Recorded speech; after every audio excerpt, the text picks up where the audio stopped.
Good evening all and welcome to All for United, where Manchester really is red today. Glistening red, not like Little City, not like Little Blue City. It is full on red today. Come on.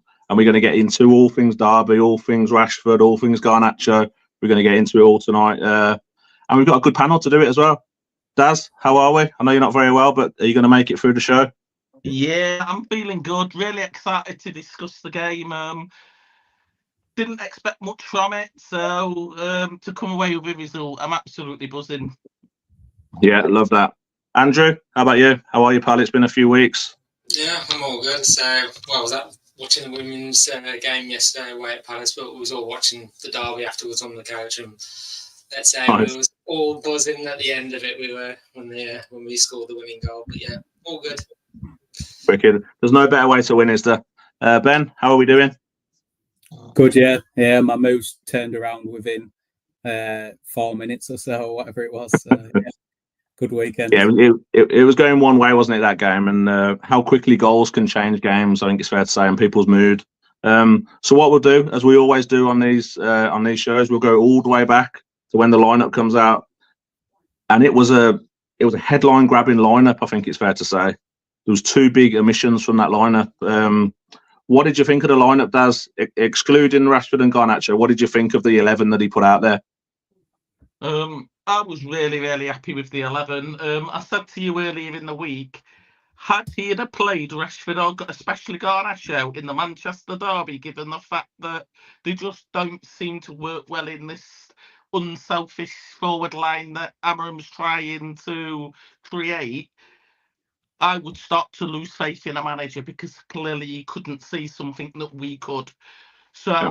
I'm really glad that he saw that, because that was my only worry about him. Some managers see them two big stars in the team and feel that you've got to put them in because of the name on the back of the shirt, but that evidently wasn't the case. I mean, I'm still expecting for Dalot to get a night off. I think he looks a bit knackered, but he's been overutilised. I say this every week, but unfortunately, why we've barely got any wing backs at the club,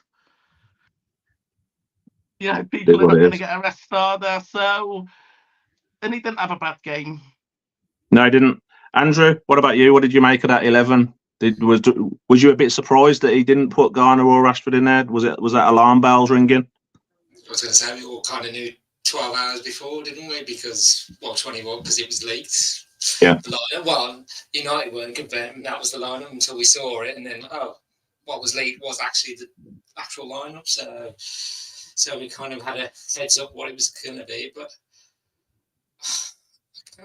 was I surprised Garner and Rashford dropped? No, because Amorim saying this in one of his press conferences, don't read much into the formation or the players I pick, because I'm going to be doing quite a bit of this. I'm basically experimenting. I'm giving every player their chance, and I want to see what they can do. And he said after the game about Rashford and Garner, he said, look, it just... I think he was sort of intimating I didn't see what I wanted to see in training from them.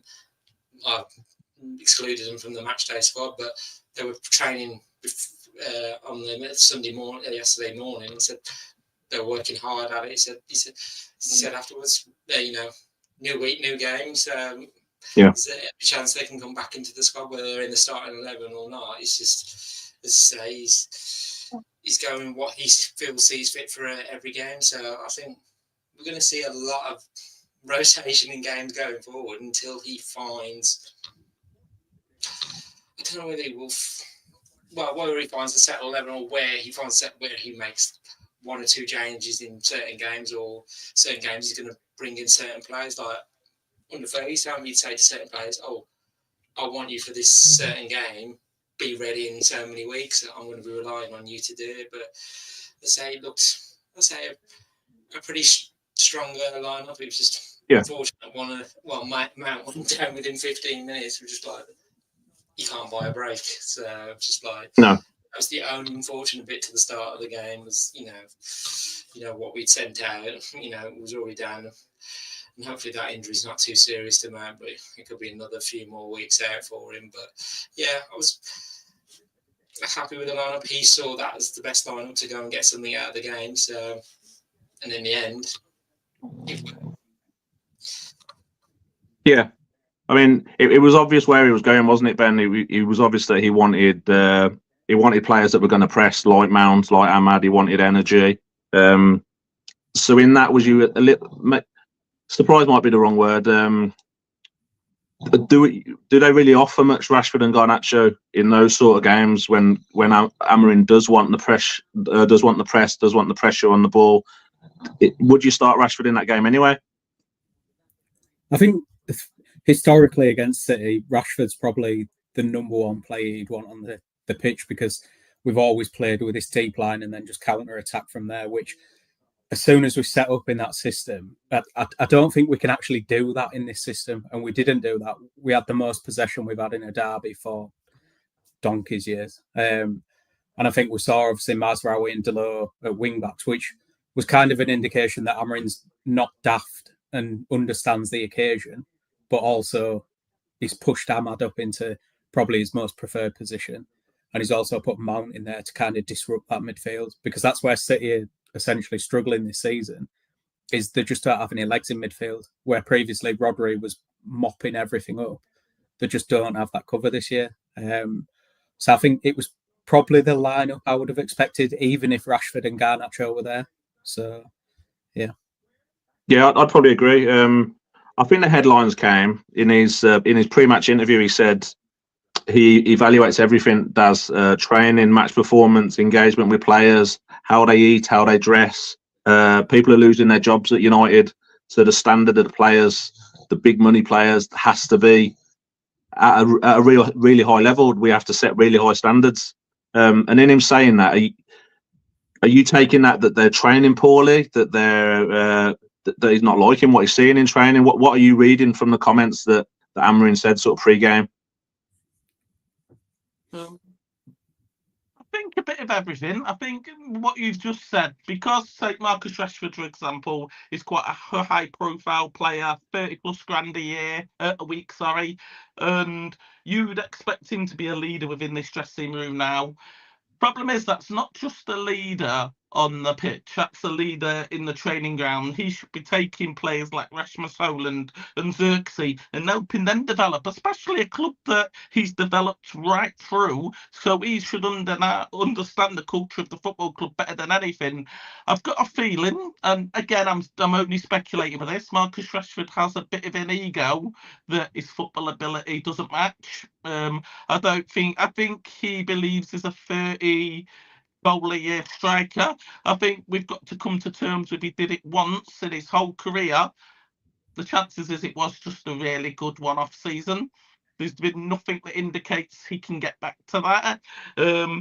So if he's carrying that ego into the training ground, sort of, I don't need to put in that extra training. I don't need to go to the optional sessions that we meet up for, stuff like that. And I think Garnacho's the same. I think he's got really young, talented player, and this is what frustrates me about Garnacho, because I think he reminds me like a young Cristiano Ronaldo. He's got a slight bit of ego about him. He's not scared to run with the ball. He doesn't want to pass, and it's frustrating as a United fan, but that freedom to fail is what makes footballers really good, and I believe it's what made Cristiano Ronaldo great. Problem is, he's got the ego of a Cristiano Ronaldo and maybe the ability of a Bukayo Saka right now. And I don't mean that disrespectful on Saka. I just don't think he's suppressed Bukayo Saka. Not yet. Not for me. Not like on a consistency basis either.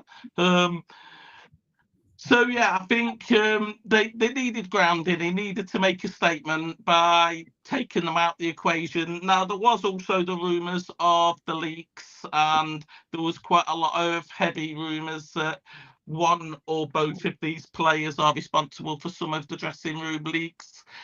Maybe he drip-fed them some information to see if it would get out, and it got out, and he realised that they're talking to the wrong people.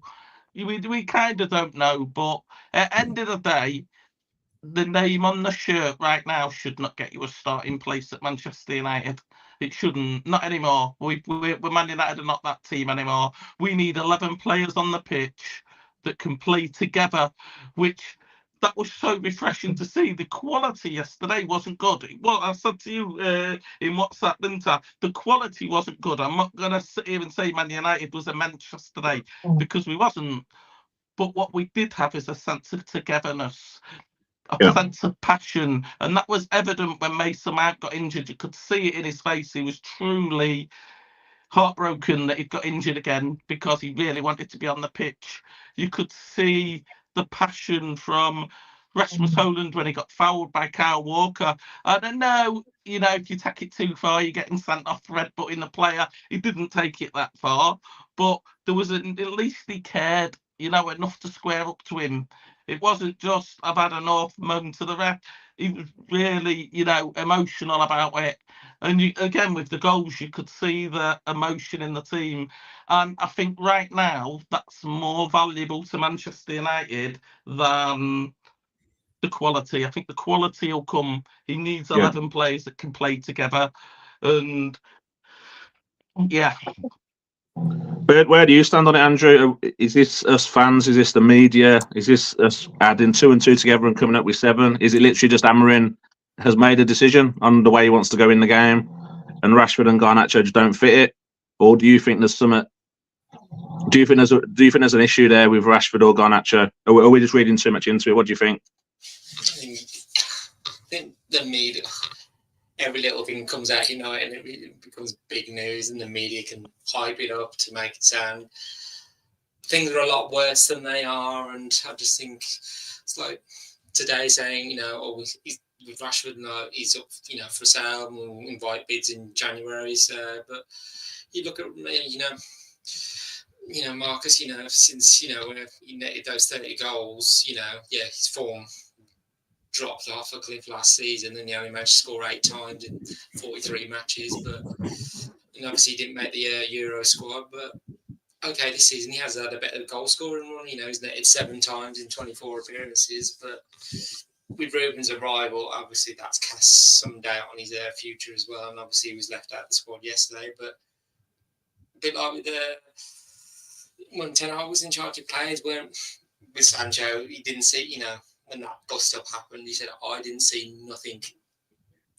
I wasn't seeing the levels in training I was hoping to expect from the output, and that's why I didn't play him in that Arsenal game. But the same with Rashford and Garnacho, it's like poking the bear. I want to see a reaction. What am I going to get out of you? Fergie used to do it all the time with certain players. It's like, I'm trying to see what's your temperament, and but with Marcus, I was speaking to somebody at work about him earlier, and I just said, if you'd asked me a year ago, letting Marcus go, and I'd have said no, because one, he's a local lad, he's come through the ranks, and I'm just like, still believe, he can do it, but now I'm just like, it might just be better for both parties, better for his career,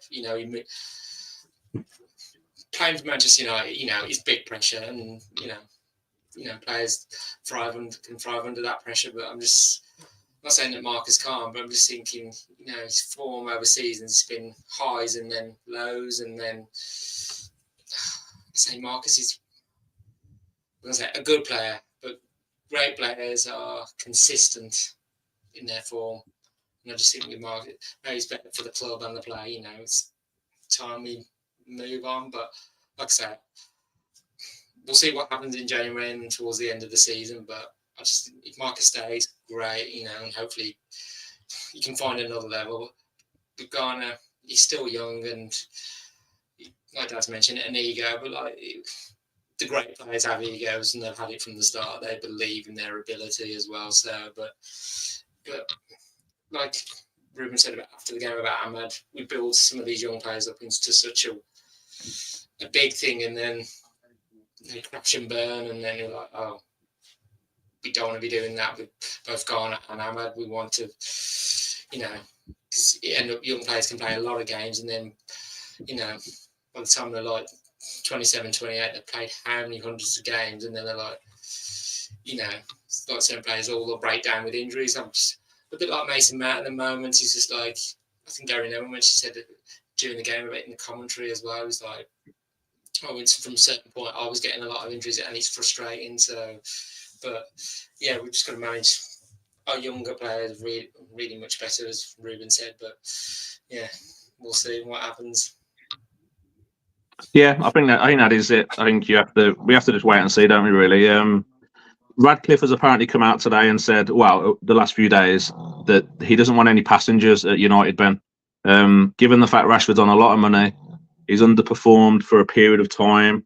There is apparently a feeling that his time at United might be up. Do you think a little bit like what Andrew was saying? I think that a move would maybe be best for both parties. That Rashford maybe isn't coping well with even yesterday he wasn't even at the game, and we're talking about Rashford now. Do you know what I mean? He seems to make the headlines for the wrong reasons. Do you think a move for him, for not just footballing reasons, do you think it would do him good? Yeah, I think from both parties. I mean, Rashford doesn't look happy, which, as a Manchester-born lad who's come through the academy, he should be the one person in this entire world that is the happiest to ever play for Manchester United. So, and to be not happy about playing in a Manchester derby seems bizarre to me. And I think from the club's perspective, we've seen the business decisions that Ineos have made to date, which has annoyed quite a few people, to be honest. But if you're looking at it strategically and thinking, right, Marcus Rashford, is it 27-year-old now? You're thinking Amarin's probably, even if Amarin fails, he's going to be here for 3 years now, because that's kind of what happens. Does Rashford fit his system? Probably not. So by the time Amarin leaves, we're going to have a 30-year-old Rashford who's worth next to nothing, and we've paid him X amount over that many years. So if you're going to get rid of him, this is ultimately the time to do it. I mean, it pains me to say it, because I keep seeing videos of Rashford scoring in derbies and scoring in cup finals and kind of kissing the badge and stuff like that. And this is one element that I don't think people will realise, is that I can guarantee a year down the line, if Rashford leaves, he does a video saying how his last couple of years at Manchester United were hell. The club didn't help him, the fans didn't help him. And that's going to hurt us in a couple of years.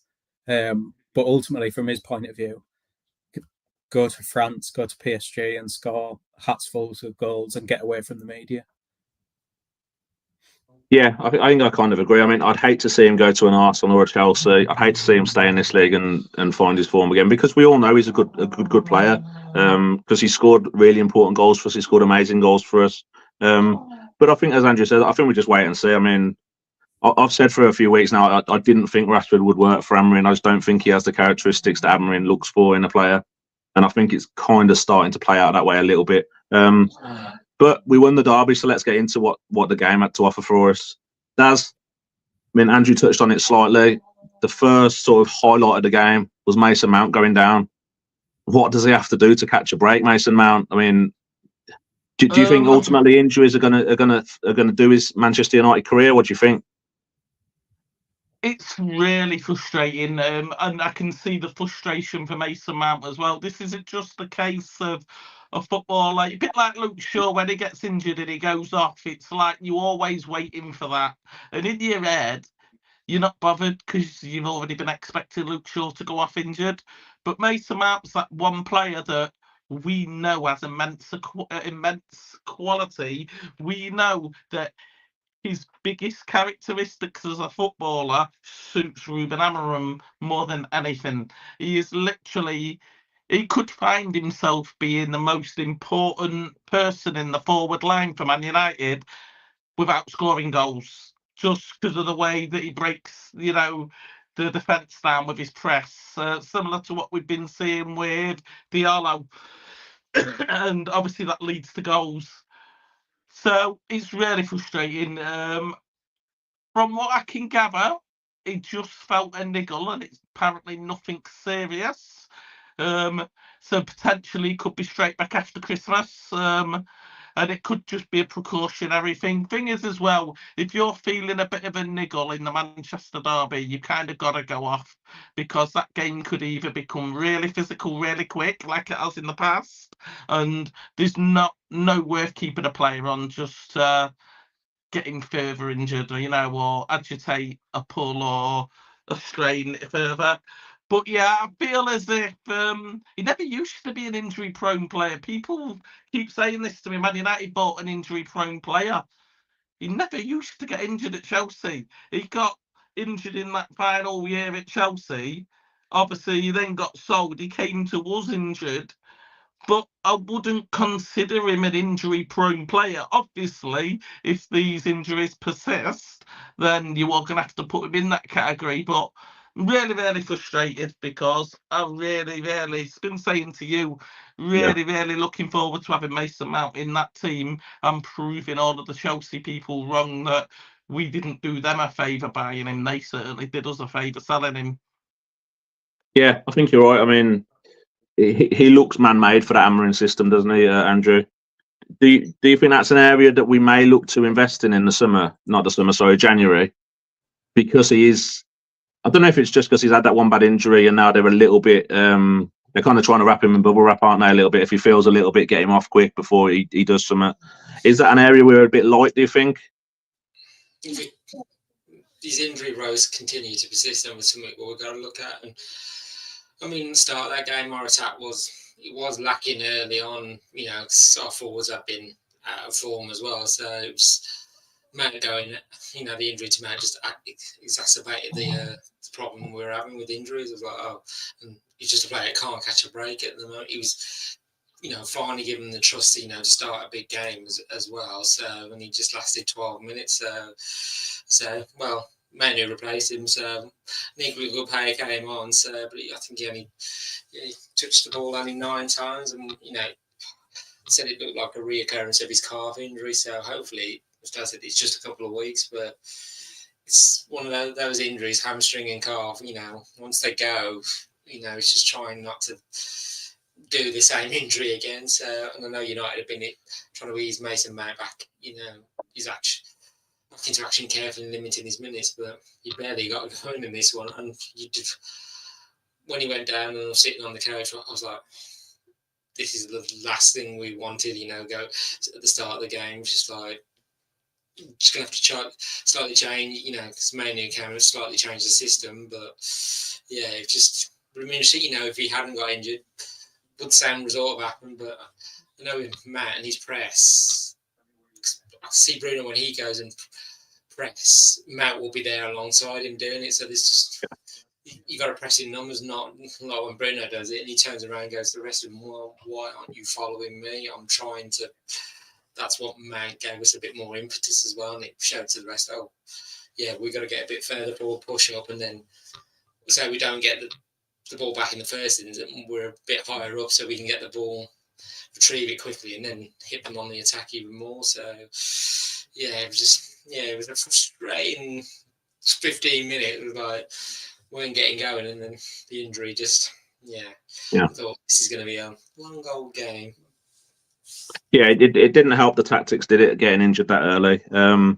But he does get injured and Manu comes on, and I thought he played quite well, Manu, to be fair. But it wasn't a huge amount of quality, was there, Ben, up until maybe half hour. Then City get a corner. I don't know if you're like me, but when United are defending corners at the minute, I'm a bit like, shit. But it's such a lucky goal, isn't it, that City one? Talk us through it. It's such a lucky cross. Got to do better, haven't we? Yeah, I mean, ultimately, it's not a great set piece from them. And I think if you're telling me that Kevin De Bruyne is going to kind of end up in a 50-50 and then it's going to end up in the back of the net, you'd be sat there thinking, what's going on? And ultimately, the defending, and I'm not entirely sure, I can't nail down what is happening, but there just seems to be a free man every single time. And it does float up and it lands perfectly on his head to just nod it in. But ultimately, there's something not working. And whether it's this zonal marking, because you see it a few times, either Maguire or De Ligt stood there with their arms out, nowhere near anyone. They're our two most kind of aerially dominating players. If they're not touch tight to someone, we're going to be struggling from set pieces. So it's just disappointing. And it kind of floors you almost, because we were just getting a little bit of a foothold in the game. I thought City started okay. And then we started to pass it around a bit, maintaining a bit of possession, and then you get the sucker punch like that. And it was exactly the same against Arsenal, who I didn't think were going to break us down. And then it's a set piece. So it's disappointing. It needs sorting out going forward. Well, this one's you can answer it as well, Ben. This one, should Onana be coming off his line here? Why is Onana so flat-footed and staying on his line? Should he should surely be coming out and claiming that, shouldn't he, Ben? Hold on, Daz, Ben. Ben. Yeah, the one yesterday, I probably can't put on Onana because of how it came about. The kind of Kevin De Bruyne going into a 50-50 and it just floats up. You can't really expect him to become anticipating that. I definitely think against Arsenal, there was some of them where I'm looking at him. But that's also what Arsenal tend to do well, is they'll block the keeper in, which you need to be able to find a way around that. You either get your defenders in front of them and block their kind of screening that they're doing, or Onana just comes out and clatters them, because you tend to get away with it as a keeper. Yeah, I think you're right. I think different teams take different tactics, don't they, really? But yeah, so we're 1-0 down. And then for me, Daz, I'm thinking the Arsenal game again here. I'm thinking we've looked quite solid, as Ben says. You didn't really look like City were going to break us down. And then Højlund gets fouled by Kyle Walker. What is Kyle Walker doing there? What like, if that's Bruno Fernandes, he's their captain, Kyle Walker is. If that's Bruno Fernandes, social media fucking erupts, doesn't it? Like, how's your captain doing that? How's your captain doing that? What's he doing, Daz? Tell me. It's absolutely embarrassing, not just for him, but for Man City and for England, because Kyle Walker's arguably the Premier League's greatest ever right back. You know, arguably. I mean, he's got the medals to back it up. He's got the immense quality to back it up. I mean, I know people say without his speed he's nothing, but you take Ryan Giggs' speed off him, you'll never know how good he would have been. The reality is he had the speed and he knew how to utilise it to his strengths. And every footballer, when they come to 30 years old, loses the pace. But I always said to people that Kyle Walker would be all right. He'd be all right when he lost his pace, because he's so experienced and he was such a good leader that he can lead the team without a pace. He'll find a way. Experience will just, start to come through, similar to what we saw with Ryan Giggs towards the end of his career. But there was no leadership from him. That incident in itself, I mean, his initial reaction was, let's get him sent off. And I'm like, are you really resorting to a red card because you can't beat Man United straight up? Does that say where City are now? Does that tell you where City are now, do you think? City are that poor at the minute, they're having to do that. I think they're at a point where a lot of these players have never been in a position like this. Pep's never been in a position like this. They're desperate to turn this around, because one or two things is going to happen. Either whether you get sacked or he opts to leave, Pep's going to walk. This is not going to put up with this whole season. He's just not. He's got a reputation to withhold, and a good manager should know when to walk away. Or Pep's going to look at that team in January and say, I need a new right back and I need a replacement for Rodri, and he's just going to bring 4 or 5 players in instantly. And that then puts people like Kyle Walker at risk. So to resort to sort of desperation tactics, I just think it's embarrassing for Walker, embarrassing for the club. I mean, even the foul was a bit immature, wasn't it? It was as if, when you're in the school playground and you're running down and somebody's clips the back of your ankles and you go flying. We've seen it in playgrounds. We've all had it done to us. It was very much like that. It was very childish, just wasn't needed, and you wouldn't have expected it from such a seasoned, experienced footballer. And it's sad, because even now, I would arguably call him the best right back the Premier League's ever seen.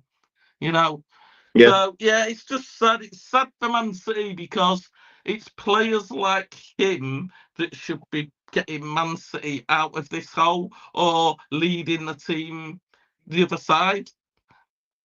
Yeah. I mean, correct me if I'm wrong. He's a Yorkshireman, is he not, Kyle Walker? He can't be let back into Yorkshire after doing that. That's shocking. Jesus.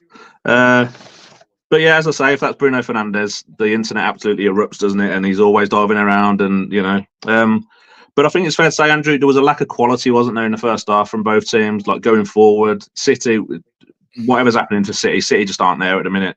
And United seem a little bit reluctant to me to push the button. But as we've all said, I thought we did okay in that first half. We stifled them a little bit like we did against Arsenal.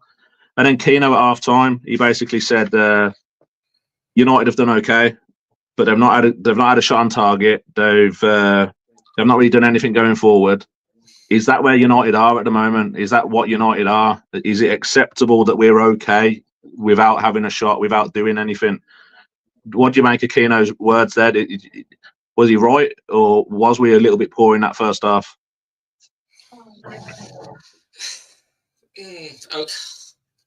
United shouldn't just be okay, but we're in a time where the way United is at the moment, we're not reaching the standards that we know we should be. But it was that first half of action. It was unremarkable. Even the goal we scored. It was a bit of luck on City's side, and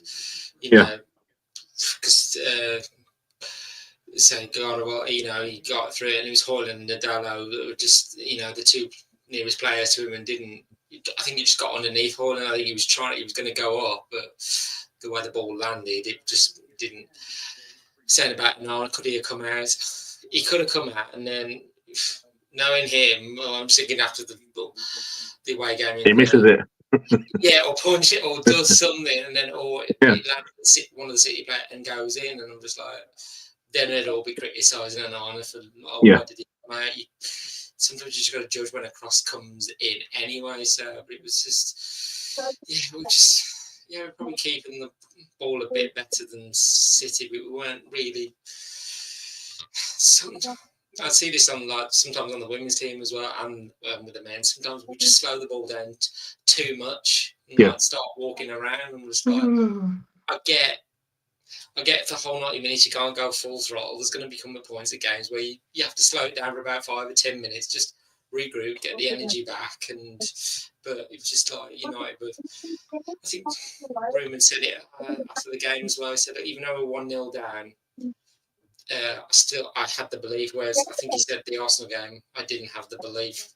Even though it was 0-0, I was like, I didn't have that quite much belief. And I just thinking back to a women's game, the FA Cup semi-final against Chelsea, and there was a flag in there behind us. It goes, "We can beat these, believe." And I just thought that's what yesterday, believe you can, and we're halfway there. And I just thought, luckily, we just kept ourselves in there. If City had scored a second, and that's our heads probably would have dropped, and would we have got back into the game? I don't know. I think it's classic United. Just biding our time and just like, let's hit them. Because we had had those couple of chances, and in the second half before we actually scored, we got our equaliser. But just. His comments at the moment, yes, we're doing okay in the circumstances we are, but we could be a lot better, but that's going to take time. That's what Ruben needs. Yeah, I agree. I mean, I was kind of like screaming at the telly. It really felt like there was a chance there for us to beat City, and I think you're spot on when you say you've got to believe. And when we moved, I think move the ball quicker, pass and move it quicker, and just like you're giving the opposition something to think about, and there's like, they've got to move quicker as well. But if they're not, we can get in behind and start making dangerous moves on them. And I know when United are flying on the attack, and really, it's beautiful football to watch. Yeah, I think we were making it too easy for them, to be honest. As you say, I think we were very slow, very sideways, just a little bit too patient for my liking. But in the second half, Ben, it felt like we were trying to move it through the lines a little bit quicker, and we had that Bruno chance. He's got to score that, hasn't he? When he gets put through by Højlund, he's got to score that goal, hasn't he? 100%, yeah. And I think we've actually seen that move a couple of times now. If you think back to Højlund's goal, where Garnacho took the shot and it came off the keeper, we saw that exact same move. We saw Agate do it earlier in the game to Ahmad when he was offside. And we saw the exact same to Bruno. So that we said a couple of weeks ago that United need a system goal that's kind of regardless of who's playing, this is how we score a goal or create a chance, and that feels like one of the ways we're going to do it. I'm not entirely sure how it works out on the pitch, but it seems to be working. Bruno Fernandes, he's probably, barring Amad Diallo at the minute, he's the one that you'd want on that chance. So it's one of them, isn't it? I think looking back, reflecting on it, if we'd have lost the game, you're probably criticising Bruno quite heavily for missing that. Yeah, I mean, it's a big chance, isn't it? I'd have put my house on him scoring that. When it went wide, and then it starts to feel like, does it start to feel that it's not your day? Then I don't know. And then we get to the penalty decision. The Højlund penalty does. How's that not a penalty? How is that not given? Diaz don't get anywhere near the ball.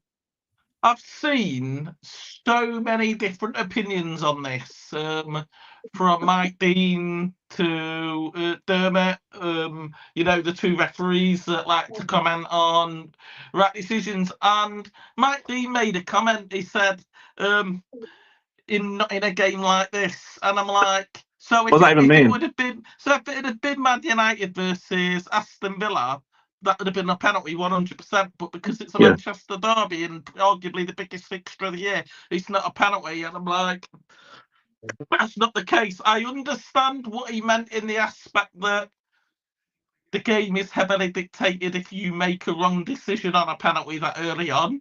I think the referee at that point then should have gone to the monitor.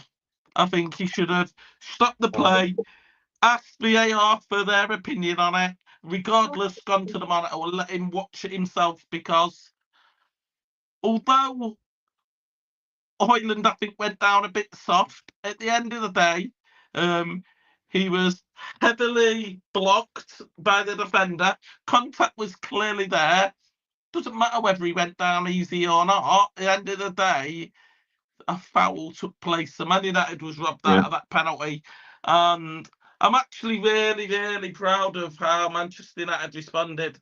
They picked themselves straight up. They didn't start crying. Normally, in past years, we'd see Bruno Fernandes just whinging for the rest of the game because you'd missed the penalty. They didn't. They just sort of got up, peeled the penalty, realised they wasn't getting it, brushed themselves off and got straight back in with the game. And for me, that shows character. Yeah, I agree.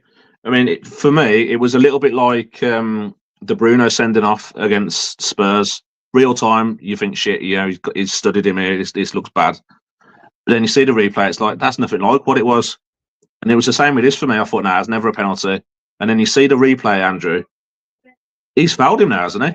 How is that not a penalty? Like, what? And for Mike Dean to say not in a game like this, like, what? What does that even mean? I mean, if it would have been the other way around, I probably would have said, obviously, if it was a game, I would have said no, but I always want the advantage to United, and I just said, yes, you do. I mean, do we get that at Old Trafford? Has he bottled it? I can't remember who the referee was yesterday. I'm trying to think who it was. Anthony Taylor, was it? Yeah. Well, yeah. Pep Guardiola's not a fan of his either, so no. Questioned him years ago about, where's his allegiance lie? Said, well, now he's an Altrincham fan, so doesn't have no vested interest in City, or I think in some games you see those given, some you don't. And I'm just like, I think we've all said it on. It's the consistency in the refereeing. It's like, you're going to give one, give it for all of them, but it swings them round about every week, whether things are given or not. And I just, because he didn't get none of the ball and he clipped his knee. Yeah, you should have given him the penalty, but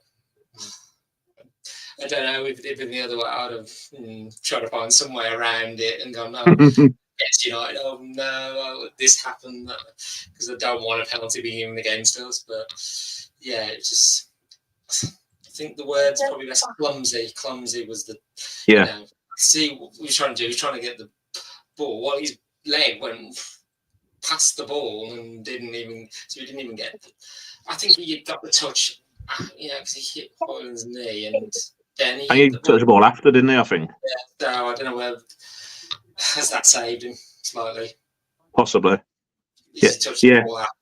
It's one of the. I always think when like foul, when players go in for challenges and then obviously sometimes they follow through, but if they've got the ball first, it's just like, okay, sometimes it's like intent and what was you see someone and they go, there's no malicious intent, but they like get a booking or a red card and like, well, he got the ball first, what else can he, his momentum's taken him that way, but as I say, it's a contact sport, but as I say, the day it becomes non-contact, it's the day we all go home.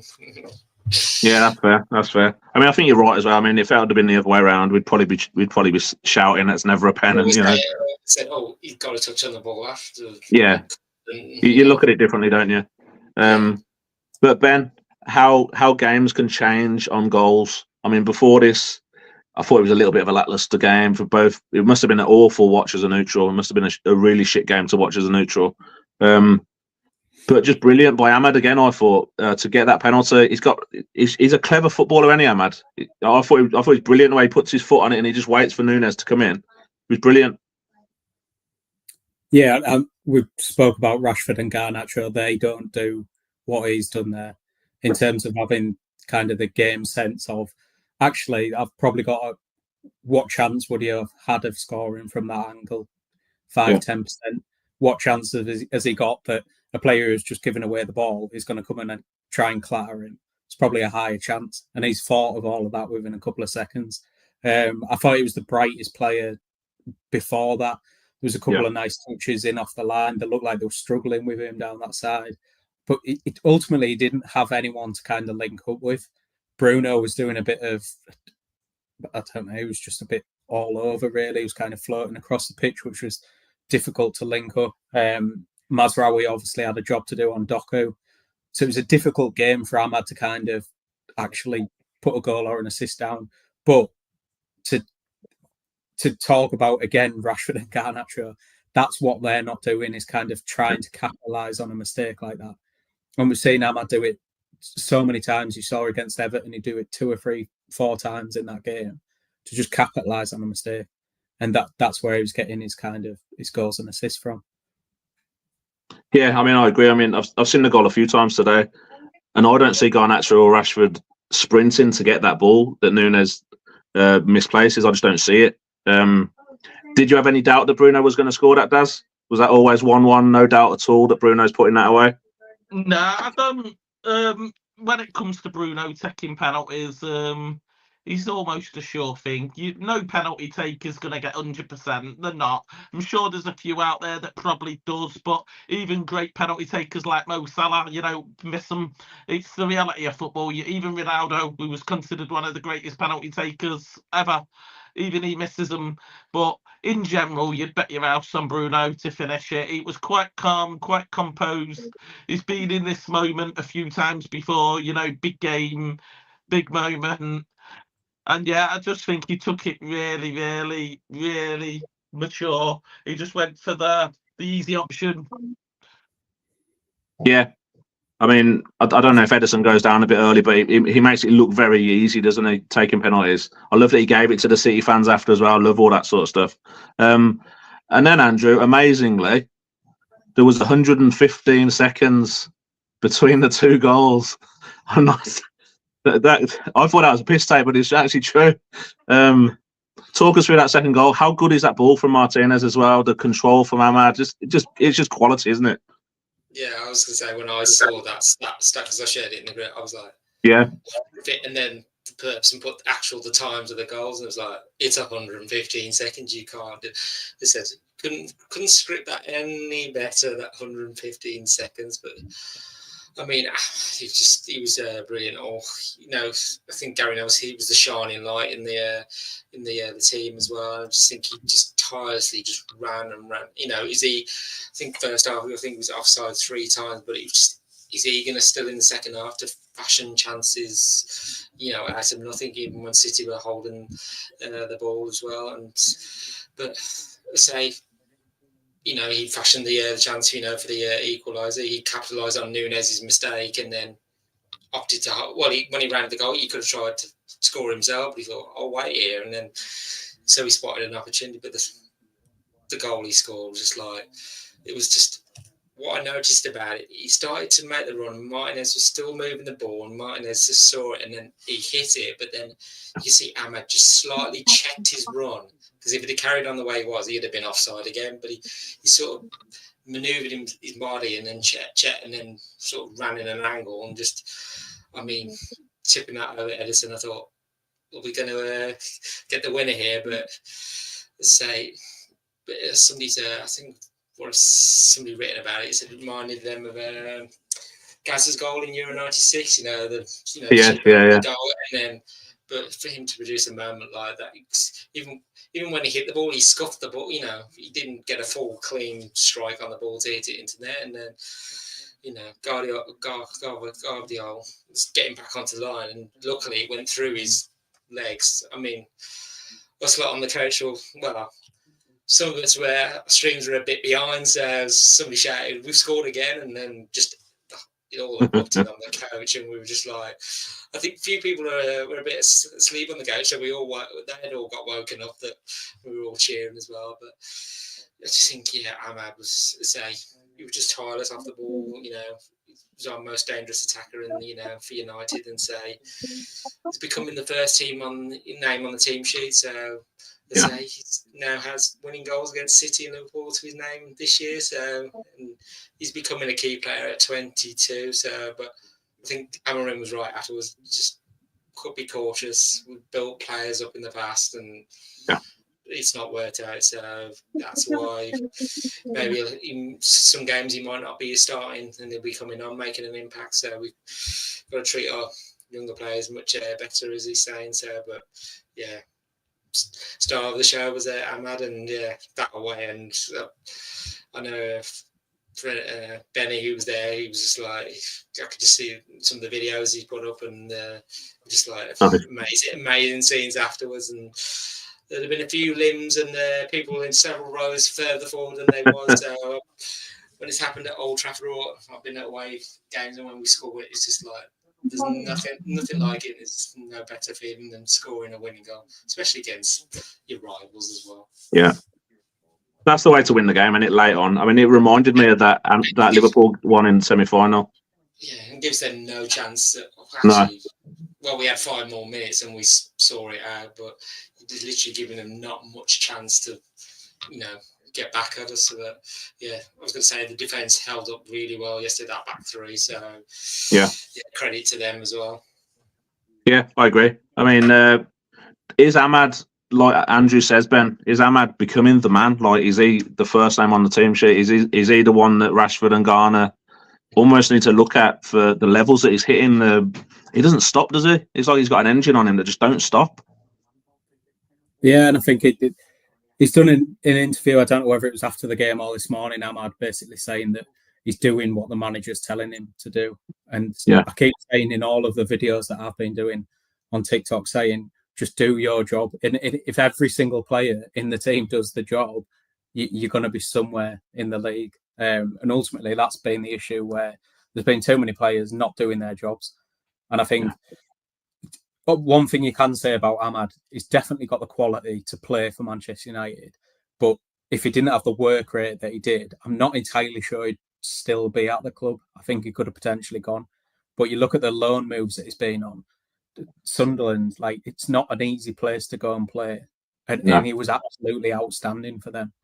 They'd be desperate to have him back now. So I think it's just testament to his character, really, which is maybe something Garnacho and Rashford have missed out on, because they haven't done them kind of loan moves when they were younger. I don't know, but I'm in love with him. Yeah, I mean, I think it's something, I've touched on it before on shows. You want to see a performance from the team, don't you? You don't want to, I mean, it's great when they score these like 40-yard bangers, and that's amazing. But you want to see the desire, you want to see the passion, you just want to see that they're proud to wear that red shirt. You don't want to see them flailing their arms around. And I think if we have 11 Ahmads, Daz, fair enough, we may be in a bit of bothering goal because he's a bit small. But if we have 11 Ahmads with the desire, with the passion that he's got, I think we're going to be all right. What do you think? 100%. I think I'm a firm believer that footballers can be coached with the right mindset. You have to have a certain level of ability, granted, but I think Diallo's got that ability, like Ben said. He's clearly good enough to play for a team like Manchester United. All you ask for the player at this stage in his career is to have that desire to want to play, that desire to want to be coached, passion, regardless to where Manchester United are in the league, where we've been in the last 10 years. I'd like to still think that it's prestigious to play for Manchester United. It means something. When you retire, you're proud to tell people that you've played for Manchester United, whether that was for 1 season or 10 seasons. I mean, I'm good friends with Luke Chadwick, one of our old academy graduates, and he only spent a short period of time at Manchester United in comparison to playing lower leagues like Cambridge and stuff for the rest of his career. But when you hear him talk about his career, he's so proud to have played for Manchester United, and that's what it's all about. Unfortunately, some players don't make it, some players do. Can't remember if it was the post-game interview or whether it was the post-match press conference, but Amorim said something like that we'd failed younger players, we'd not nurtured them well enough. I can only assume he was meaning Greenwood, Rashford, Garnacho to an extent. Seeing players burst onto the scene and being absolutely fantastic is not new for Manchester United. We've seen that. Even Anthony Elanga had a bit of a spring to his step for 6-7 months. But it's how you nurture past that moment, and that comes from a desire to want to play from the club, a desire and a passion to want to be coached by the manager. And I think 100% we failed the likes of Marcus Rashford with the instability that we've had at the club. But I think this is just the right time, the right moment, the right manager for Amad Diallo. And I think that with the way that Amorim wants him to play, is so valuable to any football team in the world. The fact that you can play on that wing-back position when you need him to, but you can also play him as a number 10. And I'm almost certain at a stretch you could put him up top. Yeah. I mean, we had it back in the Fergie days, didn't we? You always had a few versatile players that Alex could always count on, whether it was Park, whether it was O'Shea. They were always ready to do a role and do it well. And it feels, I mean, I'm not for a second saying Amad is as good as Park and whatnot, but it feels like Amad is ready to put a shift in wherever he's put. And he's doing it well at the moment. I mean, I think he's probably been our best player for the last 6 months just for what he's offering. But I think there's a few players that I picked out yesterday that are a little bit the same. I thought Andrew. I thought Maguire. I thought he was so good. I thought he was so solid, reliable. I think he's really underrated. I really do. I know Dan Field, that we used to have on the show a lot, was a big Maguire fan. I'm sure he's still got that picture of Maguire next to his bed. Bet he has. But I thought it was quality yesterday. I thought it was quality. I thought Ugarte in the middle of the park, really good, run his nuts off the whole 90 minutes. And I think that's what we need at the moment, isn't it? Where we are, we're by no means the finished article. We're struggling, but we need players to do that, don't we? Yeah, I was just going to say the whole defence, that back three needs credit. I mean, amid the euphoria of Ahmad's winning, we can't ignore the brilliance of Maguire, Martinez, and De Ligt, what they displayed. It was kind of a weird goal we conceded, but none of those three were involved in the conceding of that goal. And City didn't really have a sniff at goal, did they? So, you could say it's a testament to those three.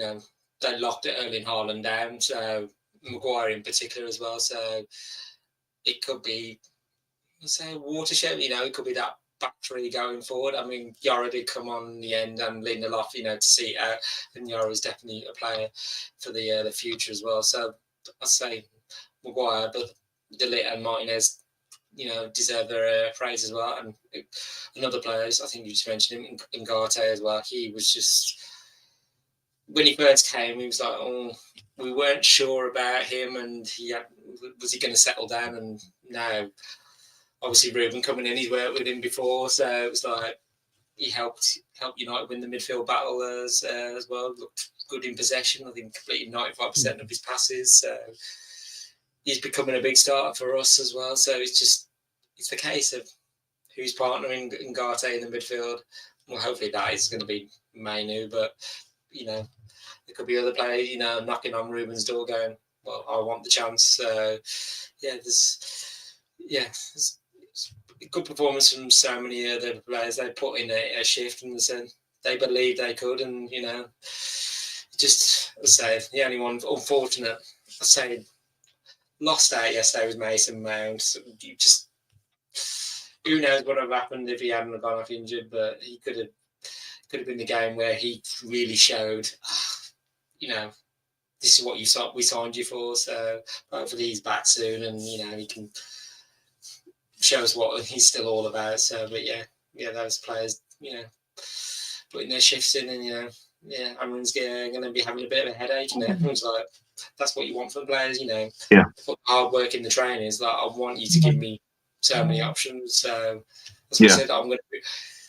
He's experimenting at the moment, and we're going to see that a lot for the rest of the season. And I don't think you're going to see Amarin's. I'm going to say, probably into next season where we'll have a more clearer idea of where he's going. So at the moment, he just wants to find out who he can work with, and the players he's not going to be able to, be seen to move on as well. So we'll see. As I said, we'll see what happens with them all. Yeah, time will tell, as you say. Where do you stand on it now, Ben? What's it been, 6-7 games? The storm has come, hasn't it? Like Amarin said, it's nowhere near consistent. Are you seeing enough from what Amarin's trying to do that you're confident moving forward, or do you still think there's aspects of it that you're a little bit? What do you think now? He's had a few. I can definitely see what I think he's trying to do. I think we can probably see more so than what we saw in the last couple of seasons with Ten Hag, to be honest. It feels like he's started from the back and he's working forward. He hasn't got the set pieces right, obviously, but the rest of the games, like I said, no set pieces, no open play goals conceded against Arsenal, no open play goals effectively against City, which is good away from home. So we feel like we've got that right. The wing back position, probably the actual player profiles there aren't 100% right, which I think is going to go into the market to try and sort out. I think Agate has been brilliant. There's a quote, was it Cruyff who said football's a simple game, whatever else he said. Effectively, that is what it is, isn't it? And Agate just does everything simple. And sometimes it's frustrating that he can't break lines or he can't dribble past everyone and score a goal. But ultimately, we need someone to be able to do that. I think it's them positions, the wing backs and the two positions behind the striker, which is the most cause for concern. And ultimately, that's where we're thinking he's going to jump into the transfer market. But so far, so good. We weren't expecting it to be consistent. Don't expect it to be consistent. Yeah, I agree. I mean, with Ugarte, I remember it might have been someone on Sky or something said that he was a destroyer, and that kind of feels like what he is. He just destroys play and then just passes it to someone else to do the fancy stuff. Do you know what I mean? Which I think is what we've been crying out for years. But January is just. Sorry, I love that he just goes around just kicking people. And then he'll just pass it to Bruno because he knows Bruno's better on the ball. He knows Ahmad's better on the ball. Like, he's not like a Pogba who all the talent in the world, but no consistency. Just go and get the ball back and give it to your mate. It's simple. That's what we've needed for years, and we just haven't had it. Like, I can't remember the last one we had. But as Ben says, there's probably a few positions that we could maybe do with signing. Do you see him doing that in January? Do you see him? Do you see them? Do you see them allowing him to do that, like money wise, or will it be a couple of loans, or will he just stick with what he's got till the summer? It's a tough one. January is always awkward as a market. I mean, the first question would be, what would be the priority position? He needs to identify that. I think we guys have already identified that, and that would be the left wing back. Who's available? That's the first question. And is that player suitable for the way you want to play? If the answer's no, then you can't bring anyone in. If the answer's yes, can you make it work financially? I think that we could see Marcus Rashford be moved on as early as January to free up some funds to be able to spend in January. Again, I don't know how much, even if you sold Rashford for 60, 70 million, I don't know how much Ineos would then say you can then spend, because I know they're going to want to keep some of that to one side to balance the books a little bit.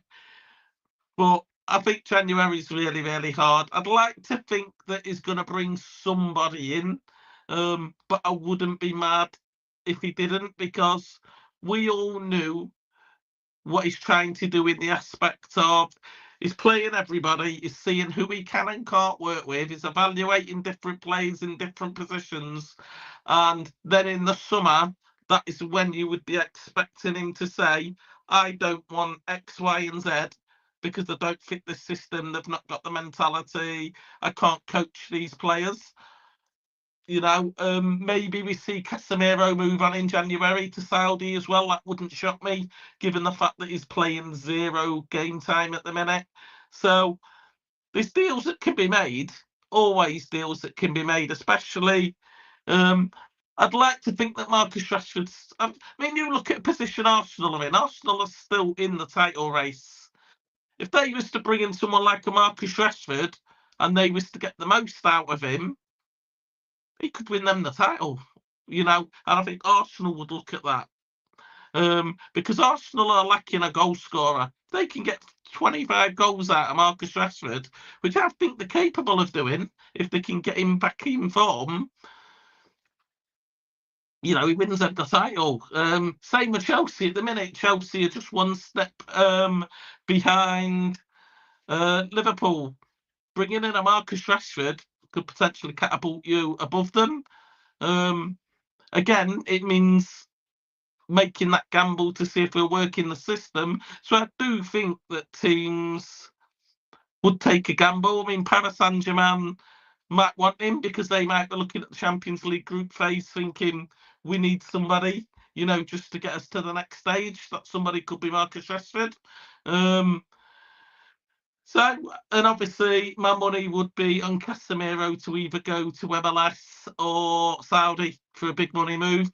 So potentially £100 million that I think we could easily raise in January, easily. The player's got to be the right player. It can't be, we need a left back, we're bringing in. It's got to be the right player for the right reasons. I think Man United have made a lot of bad decisions in the last 10 years of bringing in players for the wrong reasons. Problem is, if you bring the wrong player in January, it blocks a transfer in the summer. Yeah. You know what I mean? Yeah. So it's got to be the right. I think Man United fans in a red, if we're honest with ourselves, we've ruled out European football for next year. I think if we're honest with ourselves, if we get it, that's a bonus. If by some miracle we win the Europa League and we're in the Champions League next year, amazing. But I think in our red, we know we're not a top 4 team this year. So, to me, finishing 6th in the Premier League and 13th still means no Champions League. So it's irrelevant, you know, where you finish in that gap. But I'd rather be best set up for a successful summer. Yeah, I mean, I'm not sure we'll go into the market in January, to be honest. I don't think we'll do a huge amount. I'd be stunned if Arsenal paid 60 million for Rashford.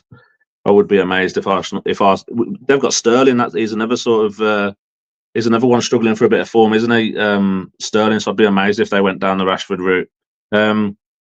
We'll have a talk about the blue side of the city, Andrew. Only like a little one. What's happening there? What is going on? 1 win in 11. The wheels have well and truly fallen off. What is going on?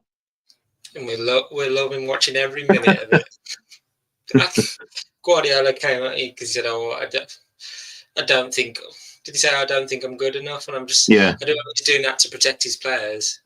But if he does really believe that, then surely the longer it goes on, well, are you going to walk away or for what? Yes, he's won loads of trophies, but I think somebody said it on the Reddit. So he might have been Andy Goldstein. That he said, "Well, Fergie never had these. Well, we've had like periods of bad, but not as bad as where like we have been over the last 10 years. But Yeah. just like it just seems like with Guardiola, they just okay. They've had some people point to the injury of Rodri, and like I say, look at what some of the other players they've got. The experienced players, they've not stepped up. They're out of form, and like some like the young players like Foden and Haaland, they're coming into their peak years. So you just something's just not clicking with them at the minute, and I hope it won't for a long time because we want to be back up City. But yeah, I'm just a bit flummoxed. You thought, oh, they lose a couple and then they suddenly bounce. They could bounce back after this and go on a winning run till the end of the season, and then they're champions, and then we're like, oh, there we go. Well, that was just a blip in the season, but the longer it goes, it's almost like I think there's like a negative mentality there at the moment, and just can't snap out of it. So, but yeah, like I say, we love to see it. Yeah, that's for them to figure out. We're not going to do it for them. So long may it continue. We'll worry about ourselves first, and then. I agree. Ben, can we use yesterday's result to kick on? Is it going to be another full storm and we're going to fuck up again, or are we going to use this as a stepping stone? We've got Spurs on Thursday in the League Cup. Can we kick on from that? Can we use that? The way we won it as well late, it's got to be a great confidence booster. Yeah, it feels like if you're going to have a springboard to kind of kickstart your season again, that has to be it. I think it is a difficult game against Spurs to bounce straight into, to be honest. Yeah. They're very similar to us, probably not style-wise, but just so up and down inconsistency. We could beat them 4-0, they could beat us 4-0. It could be 4-all. We literally cannot predict that game. And I think for Amorim, he's going to want to settle it down a little bit. He's made the decision now on Rashford and Garnacho. If they come back into the squad, fair enough, but you're on the bench. Watch what Arna Diallo does. That's kind of what it has to be now. And it needs to settle it down because we've seen the team. I think they said he's changed 20. He's had 28 starting players or whatever that works out to be, which is too much. There's no consistency in that. So I think ultimately he's going to want now look and say, right, this is my starting 8-9 players. The other two can rotate in and out. And we'll see a bit of consistency and the style just settling towards the end of the season. Yeah, I think he's right there, Daz. Do you think he will settle on an 11, or do you think it'll be like Andrew says that until the end of the season, he's kind of going to just be feeling it around, or do you think we are starting to see what this 11 will be like? That it will be Ahmed at 10, it will be Bruno, maybe next to Ugarte, possibly. I think a bit of both. I think there's certain players, a bit like Ben said, I think there's 7-8 players in there that you'd expect to be starting games now. Ahmed, I think he walks into that team. Bruno, obviously being the captain. I think Højlund up top, he's going to become the number one. That's 3 players. Obviously, you then drop further back Ugarte. I think he'll start as many games as possible. Only, be rotated when he needs to. I think Kobe Mainoo will be one of them that will dip in and out the starting lineup depending on the game and the fixture and the requirements of that game. Which I prefer that because it's just nurturing him really well. Last thing we want is to get him to play 38 games at such a young age. It's just not necessary. Obviously, we've got players like, I think Harry Maguire is so good in the 5. I think I'd like to think that he is the one player defender that you say he's staying in that team. Mazraoui, I think, again, you'll always find a place in that team for him, whether it would be... I mean, he did so well against City as well. I mean, there's a couple of clips surfaced where Doku beat him, but it was like only 2 out of about 8. You know what I mean? He held his... I mean, I said to you in the chat, this is a big game for Mazraoui because Doku's a real footballer and has been in the heat of City being absolutely terrible. Doku's been a good player for City this year. It's been problematic. And I think Mazraoui handled himself really well. So whether he would then start as a centre-back or a right wing-back, again, will depend on the requirements of the fixture. But yeah, I think there's 7 players that would automatically start in that team now. And the rest would be the players you'd either say to yourself, they're not good enough to play for Manchester United, and we're going to go to the market at some point to replace them. Or players like Kobe Mainu that you just want to nurture, and you're happy to rotate in with your Ericssons, your Casemiros, maybe have Bruno drop back into midfield and play Mason Mount as a number 10 alongside Diallo. You know what I mean? Just different combinations. But I'd like to think that he knows he's starting at as much of his starting 11 as possible. Yeah, I think you're right. I think the back line, Andrew, I think that's quite interesting. The back three. How do you see him going with that back three long term? Because they all seem to offer something, and they all seem to be in half decent form, shall I say? Which three would you go with?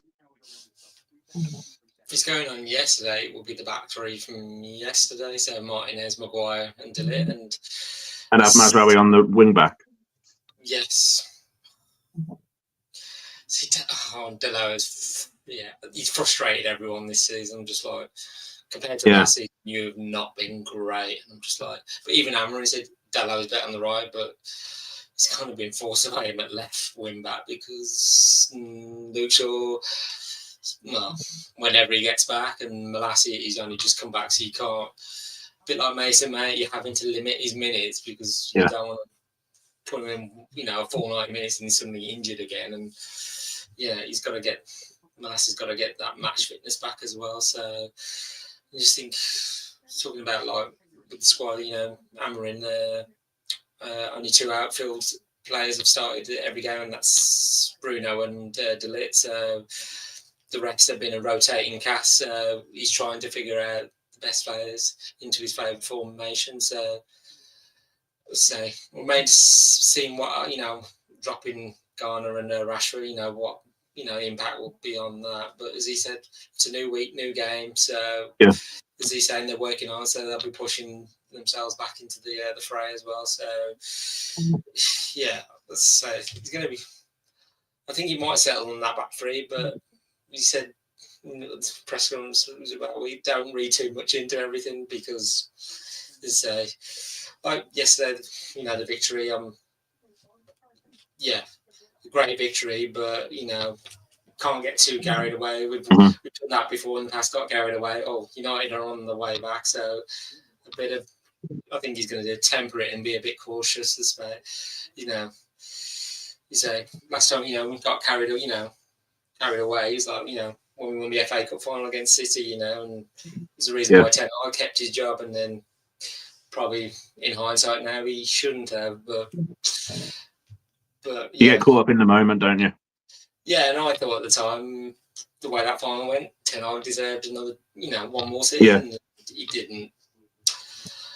As I was becoming more, it's not a question of if, it was becoming when the longer the performances under Ten Hag and the team went and we were losing. But it's like Amorim's getting, rotating a lot. He's getting a few answers, but he'll know certain players he can count on, like Ahmad, Højlund, the back line as well, So as much as it wasn't the greatest derby in the world to watch, but he'll get the team he wants to the way he wants it to look as well. So as I said earlier, the remainder of the season he'll experiment even more so, but he's reaching more and more conclusions every week goes by. So it's probably more next season where we'll see the full impact of Amorim's management. Yeah, I mean, I agree with what you're saying. I mean, we were 13th before that game. We won that game, and we're still 13th. And we're only 6 points off top 4. So it seems everyone's, this stage of the season, you can kind of work out who's, going to be chasing what. And from 13th to 4th, we're all pretty much bunched together. you got your top three, and they're just striking out on their own. So it's just in between fourth, and it's anybody's guess. I think if we have a good Christmas, I think it puts us. I think it'll put us nicely in the mix to have a go, won't it, for top 6 or whatever. And teams have been. We've done it as well. We've dropped points. Other teams are going to drop points. So yeah, there's mathematics. We can still get top 4. So the title's still on. The title is still on. It is still mathematically possible. We could go. Like I said earlier, since they're in a bad patch, they could go on and win one now and win the league. So yeah, I think that would, if we, God forbid, if we did that, go on such a winning run and then win, it'd probably be more the greatest comeback since winning, hauling Newcastle back 20, less than. It was a long time ago. Yeah, back in the 90s, hauling there 12, 15 points per year. So to do that against Liverpool, that would probably be the greatest ever thing I've ever seen. But yeah, no, I don't think it's a funny old game, as they say. It's a funny old game. And anything can happen. But yeah, like I say, I think that's us done. Manchester is red. Manchester is always red. We must remember that. Daz, where can people find you? Find your controversial wafflings. I'm here twice a week, and I'm on TikTok pretty much every day. I've been quite absent this week because I've been quite ill, but I should be back to normal as of tomorrow. It's man flu, innit? It's a killer. It's a killer. Ben, where can we find you? TikTok at the minute, yeah. I might start a YouTube at some point, but we'll see how we go. Lovely. As long as you don't start an OnlyFans, we're sorted, man. Andrew, where can we see you, buddy? Yes, there's my Twitter handle, whatever they want to call it these days, and my inane ramblings on Stretford Paddock as well, so you can find some more work there as well. Lovely. Hopefully, a United. What is it? The quarterfinal? Is it Thursday? Quarterfinals. Quarterfinal. Hopefully, a semi-final on the cards. Which I think should be straight after our game anyway. So if we're through, I'm sure the semi-finals are 2 legs. So yeah. So we're home and away tie. So hopefully, fingers crossed. Maybe we'll have another trip to Wembley again. At least one. But yeah, thanks for everyone that's watched. Whether you're watching it live or at your leisure, thank you for watching, and we will be back possibly in the week or possibly on the weekend, but you'll see us at some point. But yeah, take care of yourself, and Manchester is red. Come on. Remember them.